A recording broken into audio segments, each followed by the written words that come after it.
Good evening, everybody. We're starting Parashat Vayikra and a new sefer, but I wouldn't speak today about Vayikra and the Korbanot, but about Parashat Zachor, which we are having this year, and Amalek. Good evening. So we'll talk about Amalek and something very interesting. There is an article Rav Yoel Bin-Nun is written like 30 years ago. I'm not sure that you're familiar with it. And in any case, we'll deal with it. No, the whole shiur won't be about it, but most of it. So it's a very choshuv ma'amar. And I would like to start with the famous stira, contradiction, that there is between two parshiot dealing with Amalek. You know that the first time we've encountered Amalek is in Parashat Beshalach. At the end of Parashat Beshalach, Am Yisrael in Refidim, Rafu Yadayim min Torah, etc. And then Vayavo Amalek, Vayilachem im Yisrael berfidim. Vayomer Hashem el Yoshua, Bechar lanu anashim, choose some people, וצא הילחם בעמלק, מחר אנוכי ניצב על ראש הגבעה ומטה האלוקים בידי.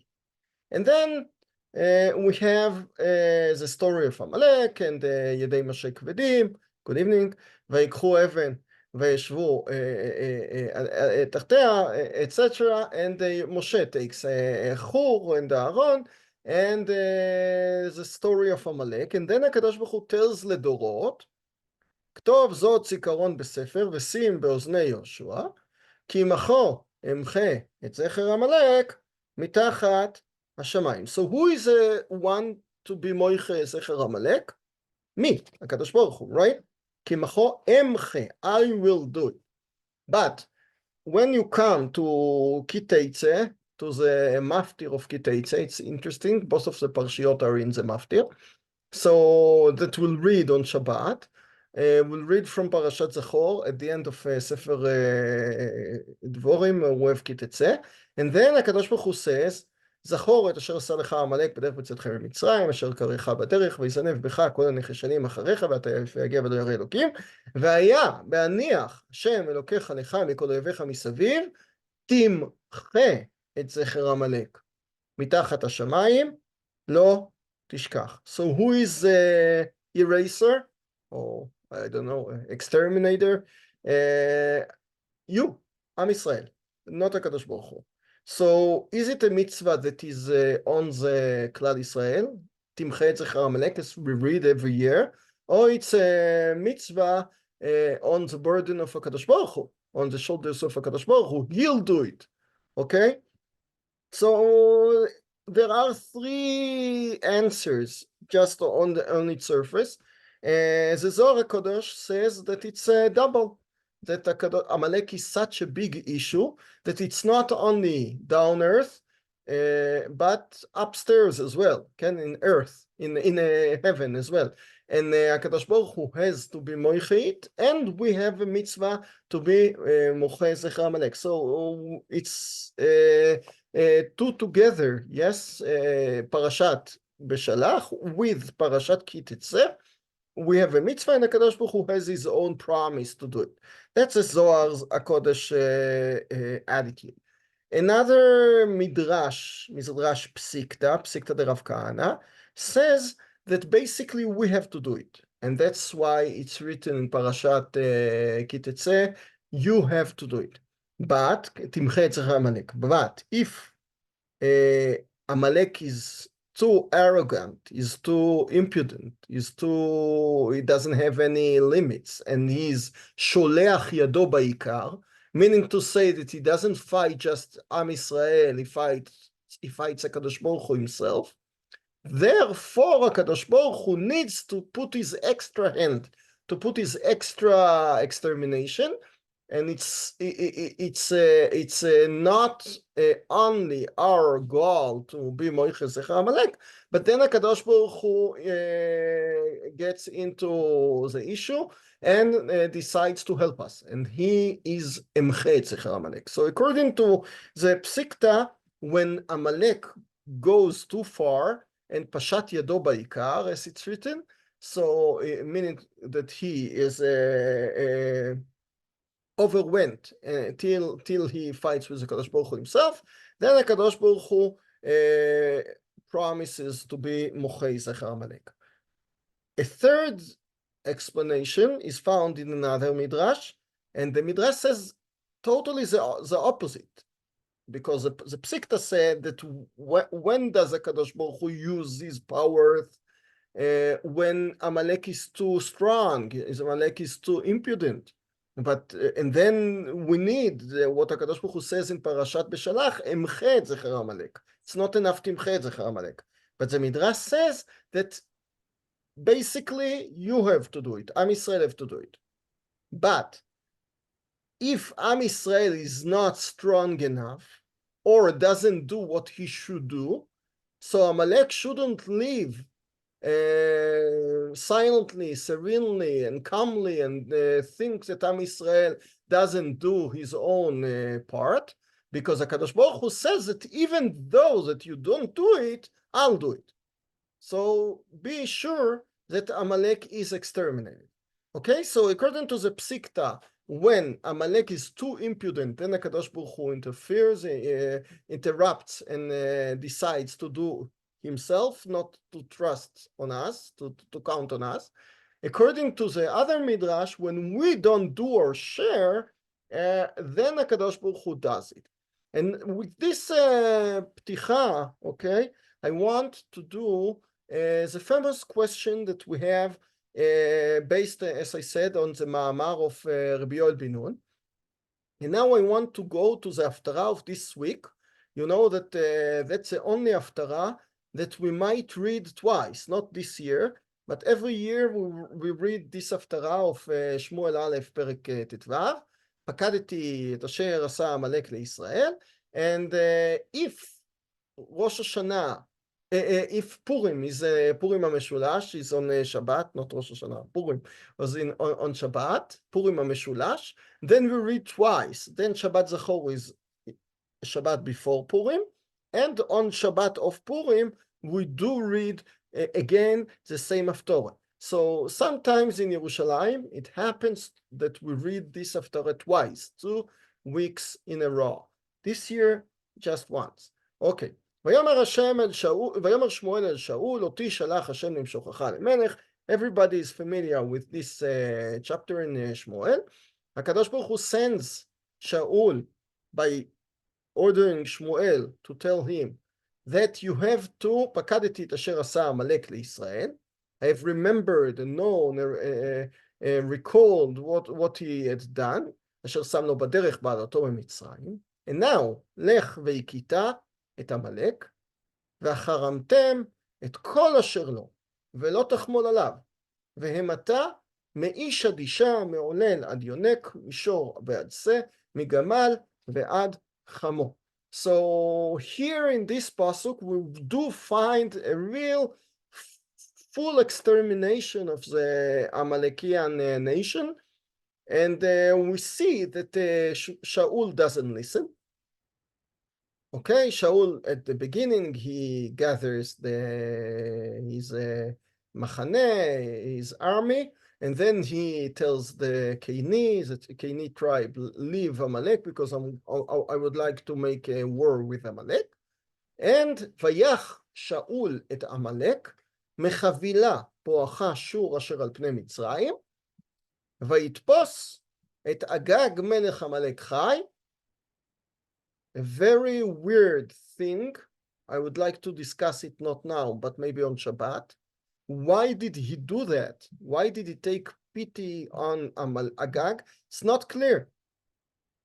Okay, you'll read the whole Perek, you'll read the whole Sefer Shmuel, you won't find any reason why Shaul has taken pity on Agag. Not clear. I'll give maybe an answer now, but the real answer is unknown. ואת כל העם מחירים לפי חרב, and here another mistake, ויחמול שאול והעם על הגג. Okay, so first mistake that he is taken pity on Agag, on the king. Ve'al meitav atzon da'abakar, the second mistake, that he doesn't exterminate as he was ordered, the cattle, the sheep, ועל הקרים ועל כל הטוב, ולא עברו אחרימם, okay? Pay attention that the posuk blames not only Shaul, but the Shaul והעם, ולא עברו, meaning in plural, both of them, Shaul and the עם, וכל המלאכה נמבזה ונמס, אותה החרימו. This is a very weird word, once, in the only place where it appears in the Tanakh, but okay. אותה החרימו, okay? ויהי דבר השם אל שמואל לאמור.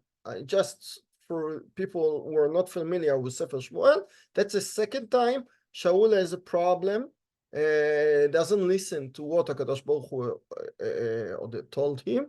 The first time is in Perek Yud Gimel, the first war that Shaul has by being a king. Shmuel told him before, the first war that you have to wait for me.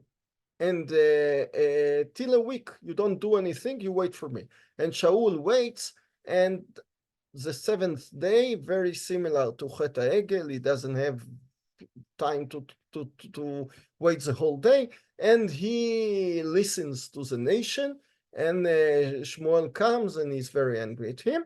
The second time is here in Perek Tetvav, where Shmuel told him explicitly to exterminate Amalek, and he didn't listen. And therefore, HaKadosh Baruch Hu tells Shmuel, ניחמתי כי המלכתי את שאול למלך, וכולי וכולי. I am sorry for coronating Shaul. I have to find somebody else. And in the next Perek Tetzayin, Shmuel will be ordered to coronate David. Okay, and then therefore we have the whole story. We'll deal with it later. People all around the world, people that learn Tanakh, have basically a machloket, two attitudes towards who is their favorite king.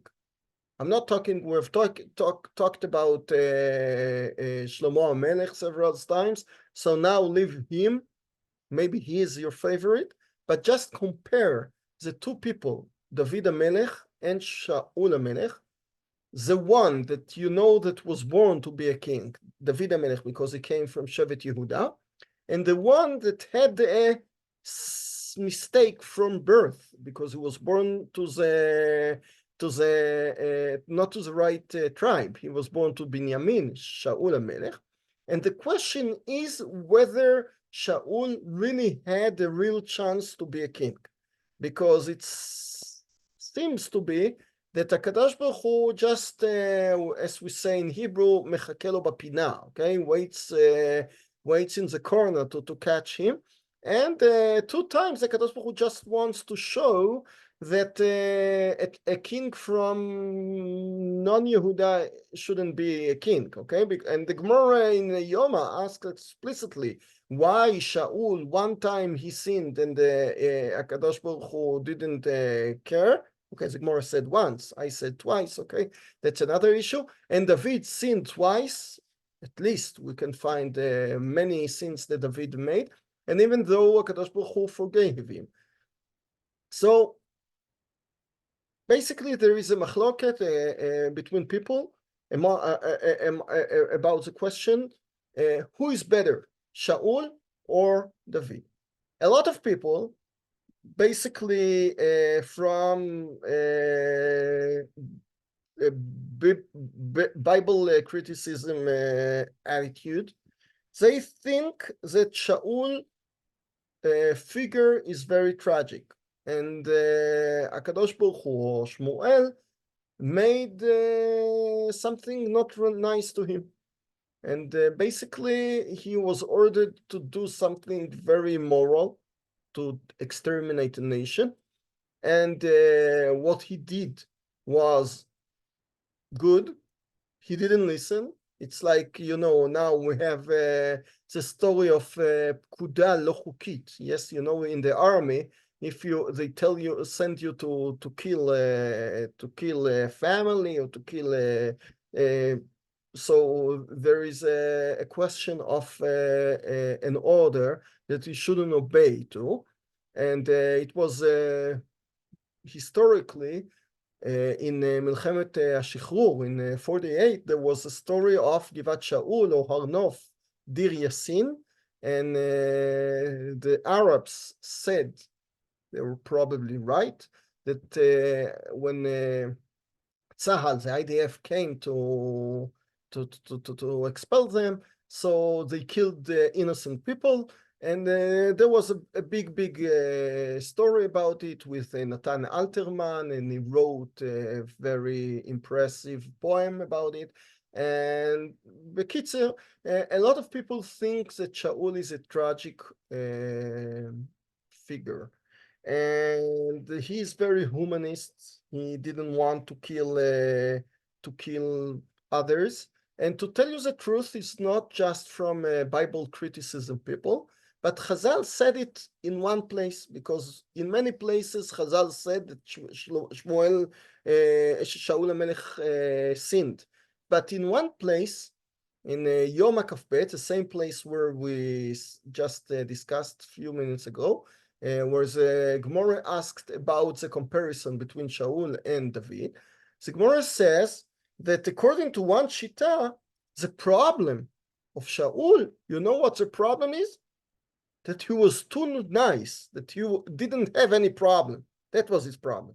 The Gemara says, מה הייתה הבעיה של שאול המלך? Why wasn't Shaul chosen for good? Because לא היה בו דופי. Okay, there was no problem. He was too honest, too good, too perfect. Okay, you know, like somebody that doesn't get married, so you say he's too good to find a spouse. So the same thing the Gemara says about Shaul. He was too honest. David HaMelech was crooked. David HaMelech sinned because he was human. He was normal. But therefore, HaKadosh Baruch Hu chose him.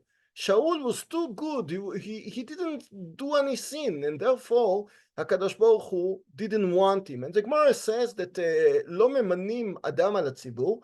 You shouldn't appoint even a gabbai on a tzibur, on a group of people, אלא אם כן יש קופה של שרצים על גבו.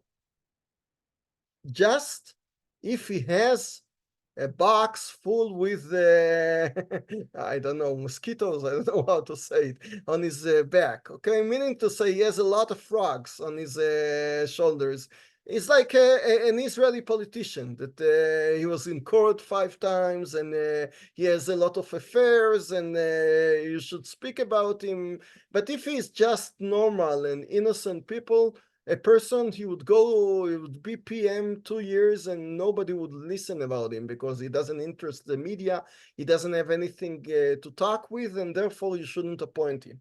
So just going back to those who think that Shmuel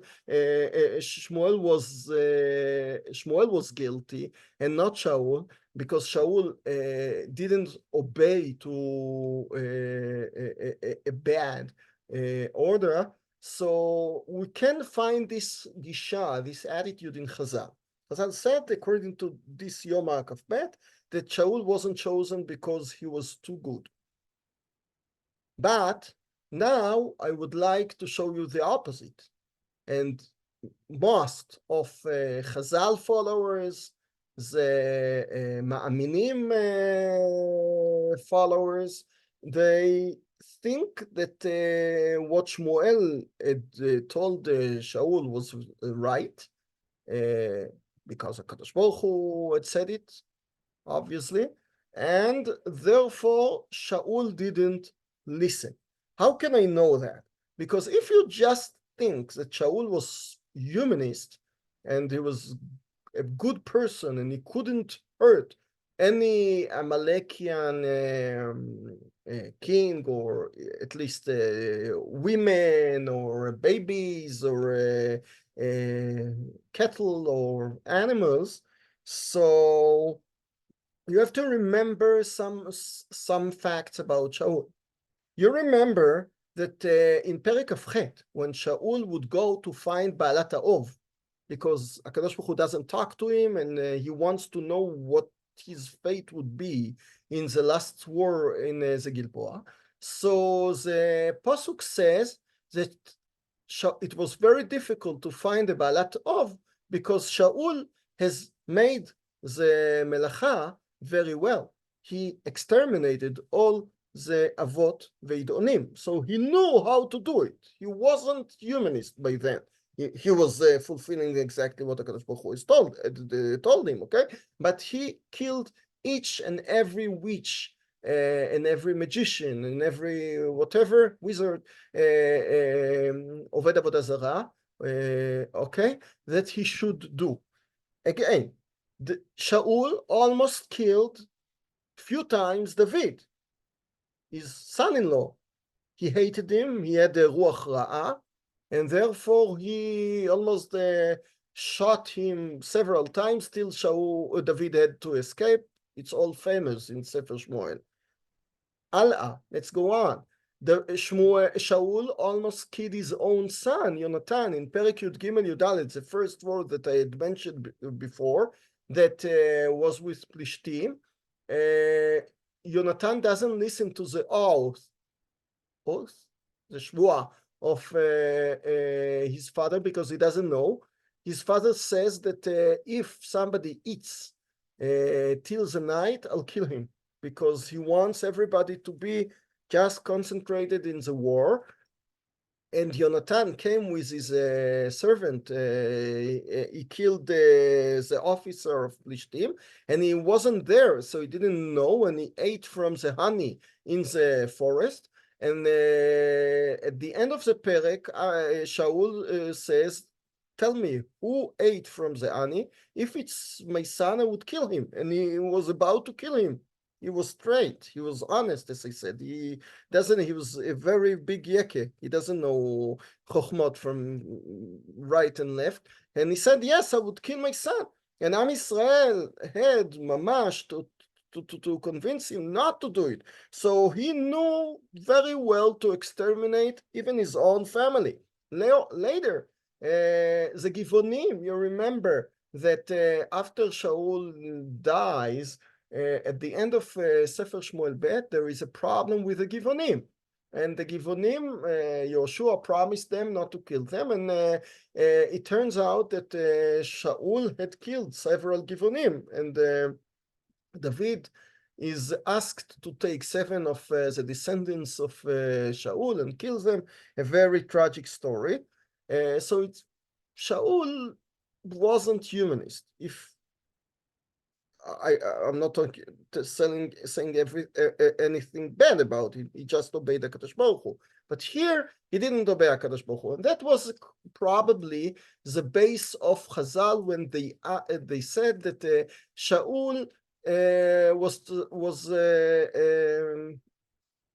nivchan, okay, was tested in 2 places, in Amalek and in Novir HaKohanim, because when David escapes from him to Novir HaKohanim, Shaul exterminates the whole city and the whole Mishkan of Novir HaKohanim, killing 85 Kohanim, the whole village, and there almost the same psukim, like here, מאיש ועד אישה, מעולל ועל יונק, מישור ועד צא, מגמל ועד חמור, there is a very similar pasuk. He kills them all, and therefore Chazal says, כל המתאכזר על הרחמנים, סופו כל המרחם על האכזרים, סופו שמתאכזר על הרחמנים.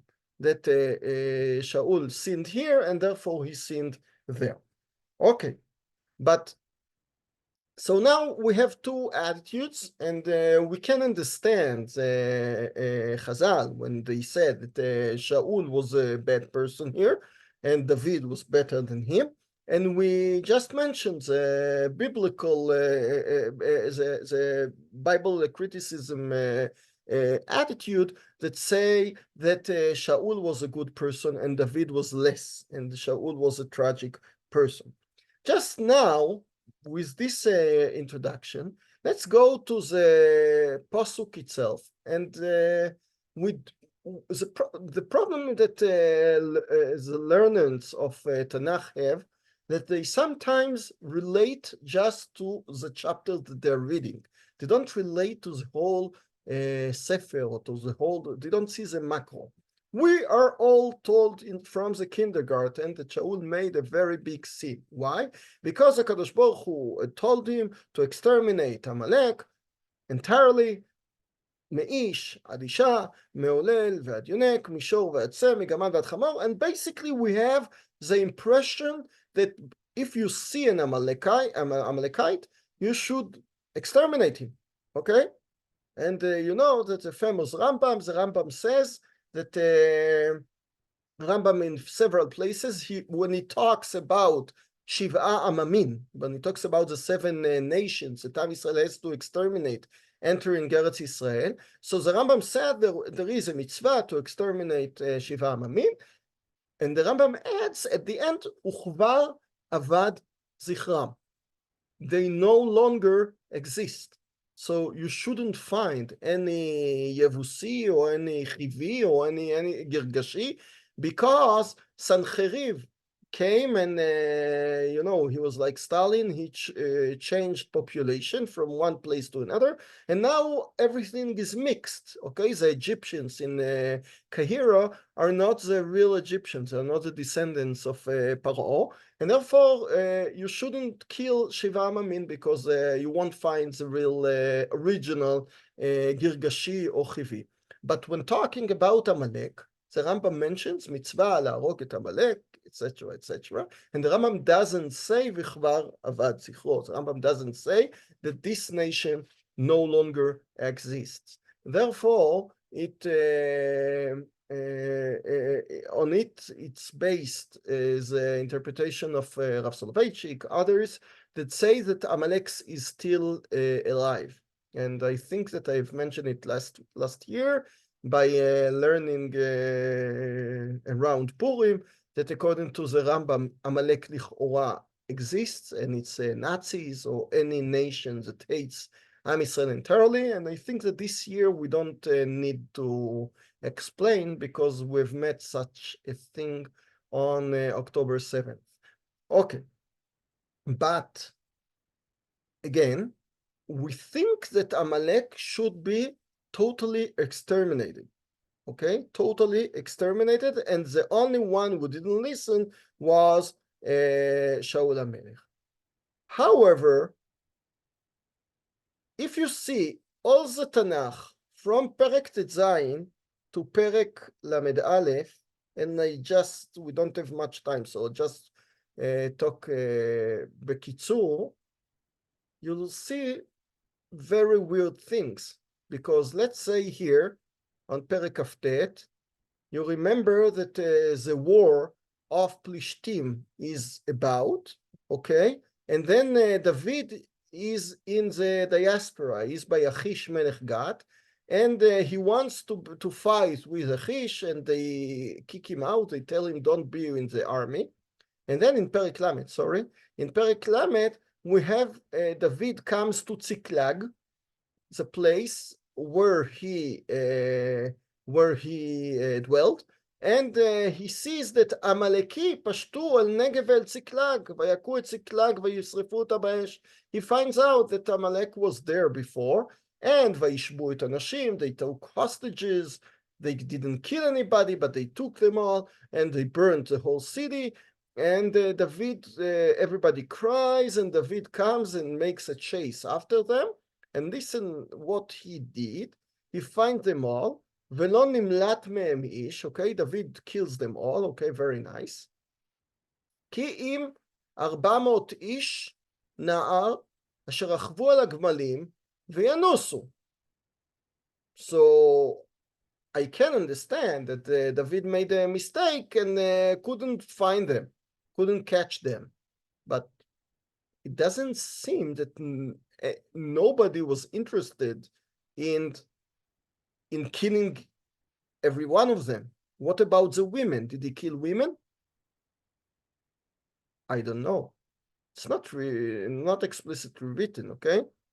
לא נמלט מהם איש, basically it means just the sword holder, אוקיי? ויצל דוד את כל אשר לקחו עמלק, אוקיי? ויקח דוד את כל הצאן והבקר, נהגו לפני המקנה ההוא, ויאמרו זה שלל דוד. אוקיי? So David takes ביזה. He takes possession of Amalek. Do you see any claim against him? No. It's just a pshat of the pasuk. Nobody says anything. Okay? Hala. Just give me a break. You do believe that Shaul exterminated the whole nation of Amalek, and there was just one person left, Agag. So how do I find Amalekim here? Okay, there was a battalion of Amalek. Okay, so according to Chazal, the same night that Agag was left, he found a wife, and therefore he had a son. Okay, give me a break. So from this son, in 2 years, you have a battalion of Amalekim. What is it? What does it mean? Allah, let's go further. On Shmuel Bet, we won't do it now, but Shmuel Bet, the first perek of Shmuel Bet, David comes and we have the repetition of the story of the death of Shaul HaMelech, because it's on perek Lamed Aleph here, Shaul HaMelech dies in the Malchama, and according to Shmuel Bet, perek Aleph, somebody comes to David and tells him, I am Amaleki, I have killed Shaul, and he thinks that David will give him a prize, and David is very angry to him and kills him at the end. But he kills him because you told me that you had killed Mashiach Hashem. But he doesn't kill him because you're a part of Amalek. So how is it how is it possible? How is it possible?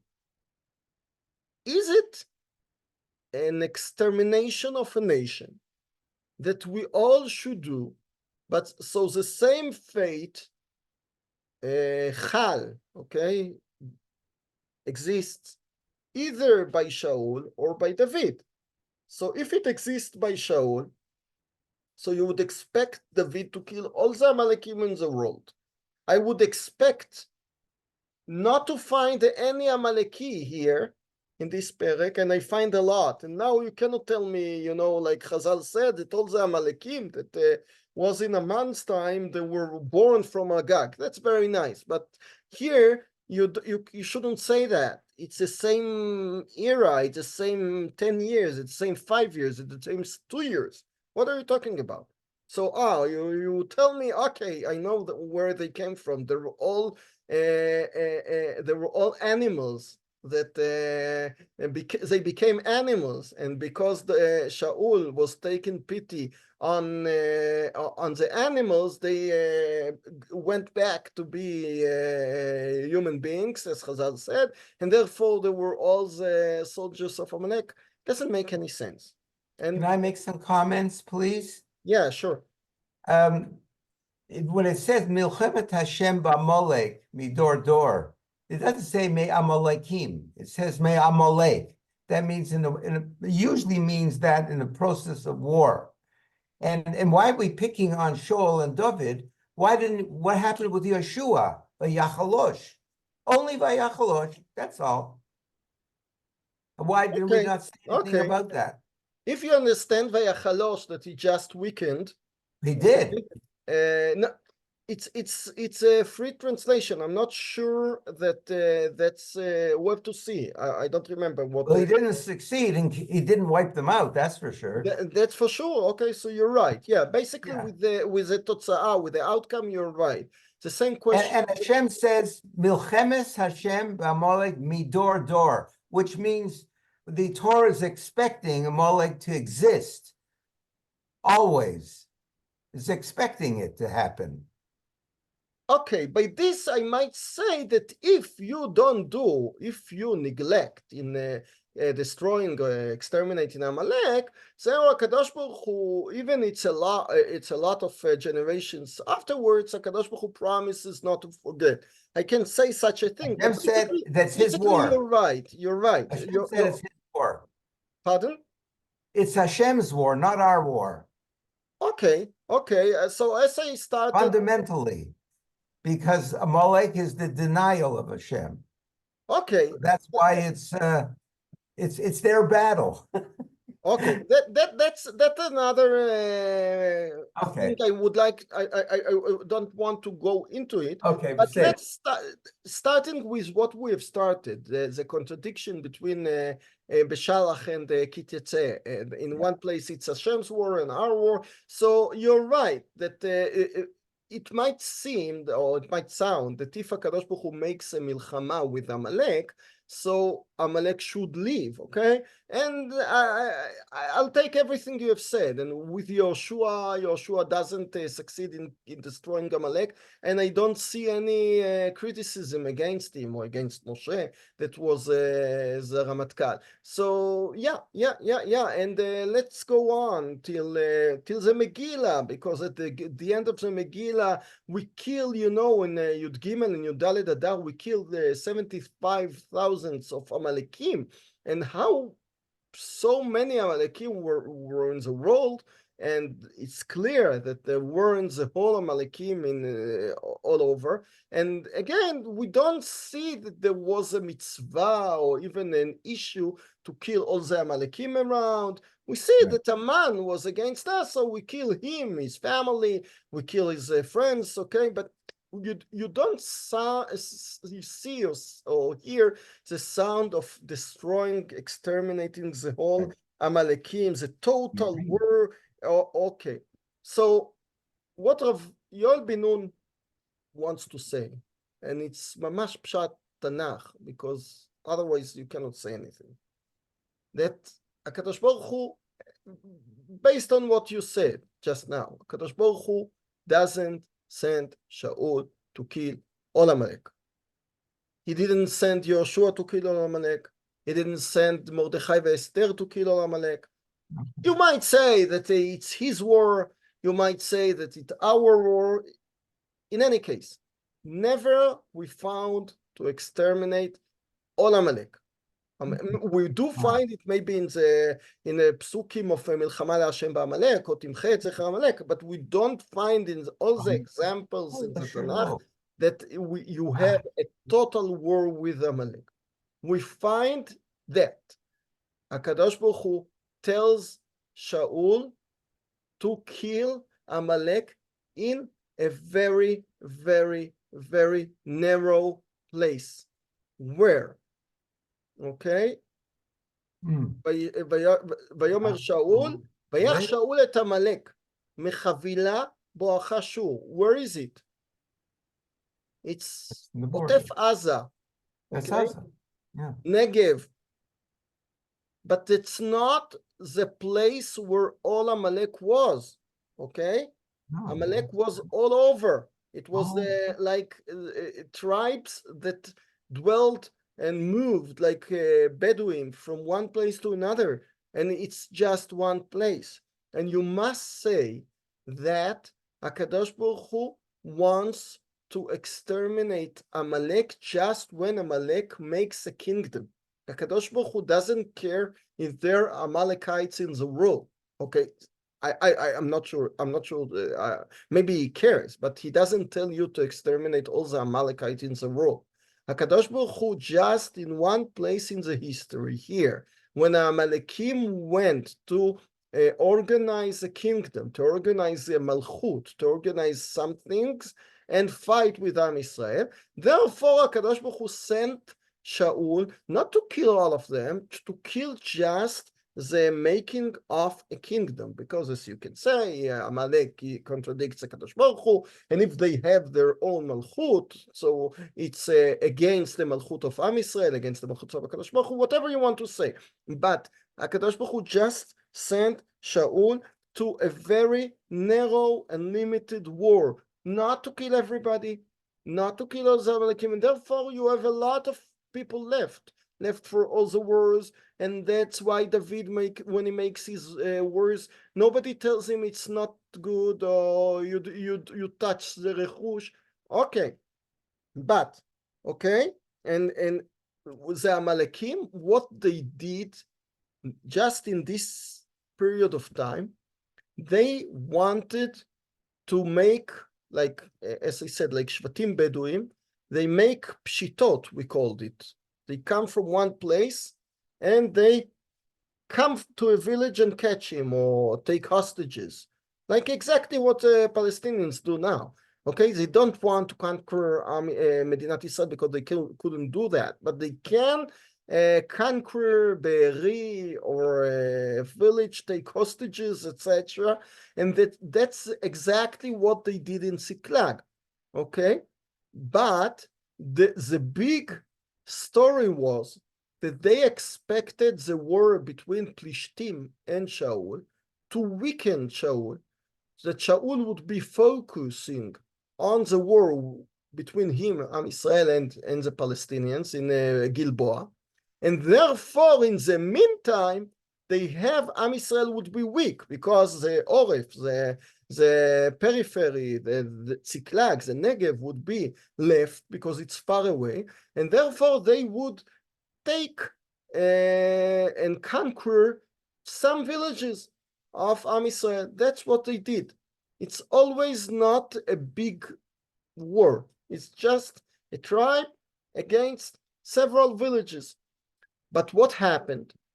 David Melech planned to be in Bayachish and Keilu fight with the Palestinians against Shaul. But he was, as we know, he planned to be a fifth column, to be a Jewish general in the army of Achish. And the other generals of Achish, suspected him, didn't want him to stay, and therefore they expelled him and told him, don't be with us. So he had what should he do now? So he went to Ziklag and he found Amalek before he finished taking all the villages of Am Israel. So it was a miracle, that because David was expelled from the Achish army, he had time to go and make the wars and stop the conqueror of Amalek on the Israeli villages. And therefore, the whole story in this period of time is just very local, because Shaul wasn't expected to exterminate them all. He was just expected to exterminate the king. What happened with Shaul? Why did Shaul take pity on Agag? So according to Rav Yoel bin Nun, Shaul wanted to take one hostage for himself. He was vain for one time in his history here, because Shaul was very honored. He wasn't vain at all. Okay, but one time he played to take, when I win the battle, I want to take the king as a hostage, and he wanted to show, to be happy, and therefore he took the hostage for himself. That's what he suggests that Shaul wanted, and therefore, when Akadosh Baruch Hu tells Shmuel here, "Nichamti ki imlachti et Shaul Melech," Shmuel doesn't know what's going on. He just knows that somebody didn't listen, but he doesn't understand what's going on. So when he comes, he tries to inquire. Vayavo Shmuel el Shaul, and he doesn't say anything. He just wants to make an investigation. He listens to what Shaul tells him. Baruch atah Hashem hakimoti dvar Hashem. That's a lie. He knows that's a lie because HaKadosh Baruch Hu had told him the night before that something is wrong. He doesn't know what's wrong. Vayomer Shmuel humeh kol hatzon hazeh beoznai. According to Chazal, you expect to exterminate it all, and then he has a mess we are used to saying. Yes, he is asking about the sheep. Why do I hear cattle? Why do I hear sheep? You should have exterminated him. But according to the Pshat, no, he should exterminated just should have exterminated just in one place, just the kingdom, the Ir Bira, the capital of Amalek. But all around, he shouldn't exterminate not the people and for sure not the cattle. So he tries to inquire what was wrong. He asks, ומה כל הצאן הזה באוזני וכל הבקר אשר אנוכי שומע. ויאמר שאול מעמלקי הביאום, אשר חמל העם על מיטב הצאן והבקר, למען זבוח להשם אלוקיך ואת היותר החרמנו. He doesn't answer him. He tries to inquire what was wrong, and Shaul doesn't tell him. He speaks here and there, but he doesn't get an answer. So Shmuel stops it and tells Heref ve'agid elcha, listen, I know that something is wrong, because HaKadosh Baruch Hu told me yesterday that you're no longer the king. Tell me what's wrong. And then he says again, ויקח העם מהשלל צאן ובקר ראשית אחר לזבוח להשם אלוקיך בגלגל. He doesn't tell him what happened, okay? He just mentions ואבי את הגג מלך עמלק. Here is the first time that he admits doing something that Shmuel listens and understands that he didn't exterminate the capitals, the kingdom, the king of Amalek. Okay, now I can understand why you are no longer the king. ויאמר שמואל החפץ להשם בעולות וזבחים כשמו בכל השם, etc. So in short, there is no war and there is no battle that Am Yisrael is expected to exterminate all Amalek, because then you shouldn't do it just in the Negev and you shouldn't do it just in Otef Aza, Michavila, Boachashu. You have to find all over the Middle East, okay, to find in Jordan, to find in the Galilee, to find in Emek Israel, and in the Negev to exterminate all Amalek. And there is no problem if David doesn't do it in other places, and in Yoshua doesn't do it, or other people. And with Haman, Mordechai, and Esther, they kill as much as they can, but just the enemies, not all of the Amalek. And as you said, the story is left to HaKadosh Baruch Hu. HaKadosh Baruch Hu would exterminate Amalek, not us. But Shaul was just in a specific point of the history when Amalek wanted to make a kingdom. And therefore Shaul was told to exterminate just their capital and their melucha, their king, the family of the king, not more than that. And because Shaul didn't do even this, and that's, he has an assumption that he took Agag as a hostage to be vain of, to להתפאר, to show off, etc. Therefore, he was kicked out of the kingdom, but not because he didn't exterminate Amalek. And I think that it's a mechudesh pshat, but looking not in this perek, but all over the prakim, you must say that it like this. There is no tzivui to kill Amalek entirely. And again, to the midrashim that we've brought, now it's very clear. You have your own goal, not to exterminate Amalek. You have to be ordered to what you're ordered. If HaKadosh Baruch Hu tells you in a specific point in the history, go and exterminate the capital of Amalek, do it. That's Timchet Zecher Amalek. But HaKadosh Baruch Hu, has his own share for the future, for any generation, to really exterminate, to make sure that there is no Amalekites at all.